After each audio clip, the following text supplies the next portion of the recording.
So Alison Bechdel created the rule, which is a comic strip which the test was inspired by. Somebody's read that rule and thought, hang on a minute, this is a very good point.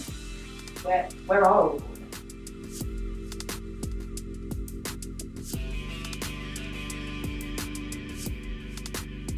So the Bechdel test is a very simple low bar measure to say if a film has two women in it that have a conversation with each other about something other than a man.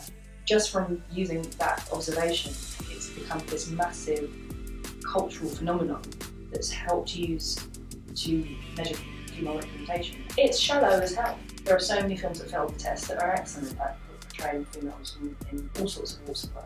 There are so many films that pass which are awful, completely sexist. Porn is the genre that passes all the time because you have a lot of women talking to each other. One of the reasons I set up the Bechdel Test Fest was to highlight all the positive representations of women in film. 50% of the population, yet we actually make up more of the cinema-going audience. We're not even 20% of most of the figures when it comes to writing. Directing, not even nowhere near.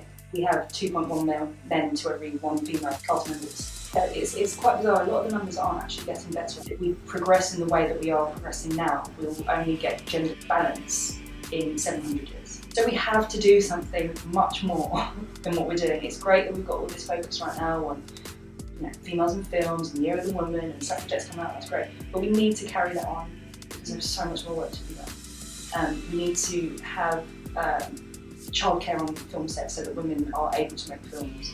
There needs to be more help financing female films because at the moment there's this big Hollywood boys club that goes around basically throwing money at their mates who are men. This is why you have a lot more women directing documentaries because it's cheaper to be made. When we do have representation and good representation for women in film, it needs to be highlighted so that they can inspire more people to be in those fields. So you need to see your cinema ticket as a vote of confidence for these stories as well. So if you know that a small independent film that's been made by a female director or it's got a female story that you're interested in and you want to go and see, but it's on the same weekend as, say, Mission Impossible.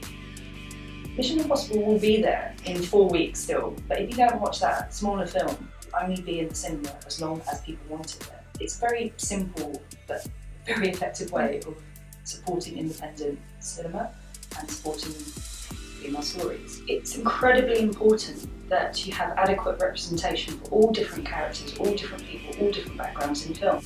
There is space for female-directed films, there is space for films with people of colour. It inspires me when I do see those visions of people that look like me and who are doing the same kind of things to me on screen. It inspires me to carry on and do more, and it makes me believe that I can do that. Yeah, there is hope as long as we keep these conversations going. We're going to carry on, we're going to see what we can do about raising the profile of females in film. We get to a point where we don't even need a test.